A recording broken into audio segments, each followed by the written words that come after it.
मोर प्रिय भाइयों भवणी माने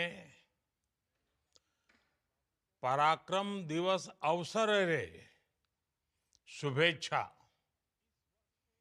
आज नेताजी सुभाष चंद्र बोस की जन्म जयंती के इस पावन अवसर पर पूरा देश श्रद्धापूर्वक उन्हें याद कर रहा है। मैं नेताजी सुभाष बाबू को श्रद्धापूर्वक नमन करता हूं। इस वर्ष के पराक्रम दिवस का भव्य उत्सव नेताजी की जन्मभूमि पर हो रहा है। मैं ओडिशा की जनता को, ओडिशा सरकार को इसके लिए बहुत बहुत बधाई देता हूं। कटक में नेताजी के जीवन से जुड़ी एक विशाल प्रदर्शनी भी लगाई गई है। इस प्रदर्शनी में नेताजी के जीवन से जुड़ी अनेक विरासतों को एक साथ सहेजा गया है। कई चित्रकारों ने कैनवास पर नेताजी के जीवन प्रसंग की तस्वीरें उकेरी हैं। इन सब के साथ नेताजी पर आधारित कई पुस्तकों को भी इकट्ठा किया गया है। नेताजी की जीवन यात्रा की ये सारी विरासत मेरे युवा भारत, माय भारत को एक नई ऊर्जा देगी।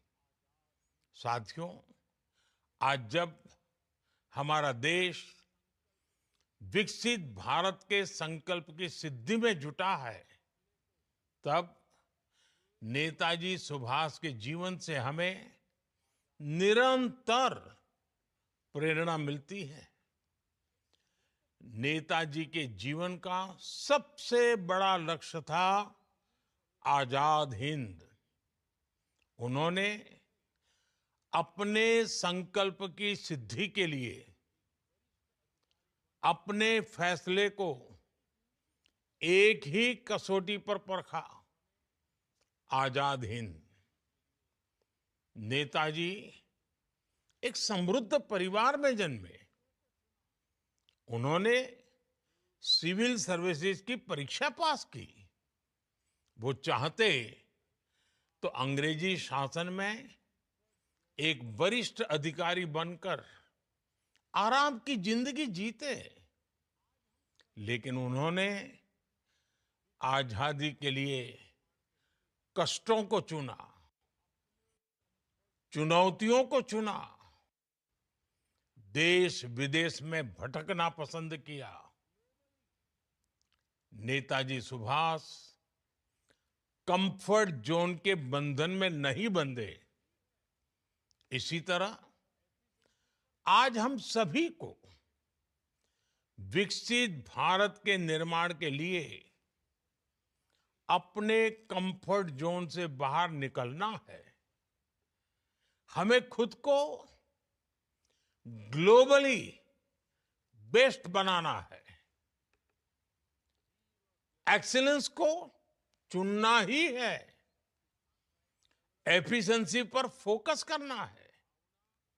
साथियों, नेताजी ने देश की स्वतंत्रता के लिए आजाद हिंद फौज बनाई। इसमें देश के हर क्षेत्र, हर वर्ग के वीर और वीरांगनाएं शामिल थी। सबकी भाषाएं अलग अलग थी, लेकिन भावना एक थी, देश की आजादी। यही एकजुटता आज विकसित भारत के लिए भी बहुत बड़ी सीख है। तब स्वराज के लिए हमें एक होना था। आज विकसित भारत के लिए हमें एक रहना है। आज देश में, विश्व में हर तरफ भारत की प्रगति के लिए अनुकूल माहौल है। दुनिया भारत की ओर देख रही है कि कैसे हम इस 21वीं सदी को भारत की शताब्दी बनाते हैं। और ऐसे महत्वपूर्ण कालखंड में हमें नेताजी सुभाष की प्रेरणा से भारत की एकजुटता पर बल देना है। हमें उन लोगों से भी सतर्क रहना है जो देश को कमजोर करना चाहते हैं, जो देश की एकता को तोड़ना चाहते हैं। साथियों, नेताजी सुभाष भारत की विरासत पर बहुत गर्व करते थे।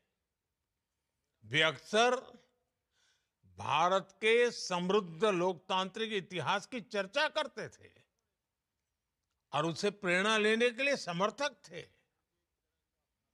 आज भारत गुलामी की मानसिकता से बाहर निकल रहा है। अपनी विरासत पर गर्व करते हुए विकास कर रहा है। मेरा सौभाग्य है कि आजाद हिंद सरकार के 75 वर्ष पूरे होने पर लाल किले पर मुझे तिरंगा फहराने का मौका मिला था। उस ऐतिहासिक अवसर को मैं कभी भूल नहीं सकता। नेताजी की विरासत से प्रेरणा लेते हुए हमारी सरकार ने 2019 में दिल्ली के लाल किले में नेताजी सुभाष को समर्पित म्यूजियम का निर्माण किया। उसी साल सुभाष चंद्र बोस आपदा प्रबंधन पुरस्कार शुरू किए गए।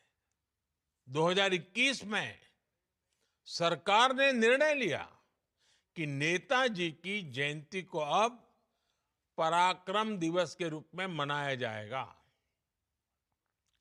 इंडिया गेट के समीप नेताजी की विशाल प्रतिमा लगाना, अंडमान में द्वीप का नाम नेताजी के नाम पर रखना, गणतंत्र दिवस की परेड में आईएनए के जवानों को नमन करना सरकार की इसी भावना का प्रतीक है। साथियों, बीते 10 वर्षों में देश ने ये भी दिखाया है कि तेज विकास से सामान्य जन का जीवन भी आसान होता है और सैन्य सामर्थ्य भी बढ़ता है। बीते दशक में 25 करोड़ भारतीयों को गरीबी से बाहर निकाला गया है। ये बहुत बड़ी सफलता है। आज गांव हो या शहर, हर तरफ आधुनिक इंफ्रास्ट्रक्चर का निर्माण हो रहा है। साथ ही भारत की सेना की ताकत में भी अभूतपूर्व वृद्धि हुई है। आज विश्व मंच पर भारत की भूमिका बढ़ रही है, भारत की आवाज बुलंद हो रही है। वो दिन दूर नहीं जब भारत दुनिया की तीसरी सबसे बड़ी आर्थिक ताकत बनेगा। हमें नेताजी सुभाष की प्रेरणा से एक लक्ष्य, एक ध्येय, विकसित भारत के लिए निरंतर काम करते रहना है। और यही नेताजी को हमारी सच्ची कार्यांजलि होगी। एक बार फिर आप सभी को बहुत बहुत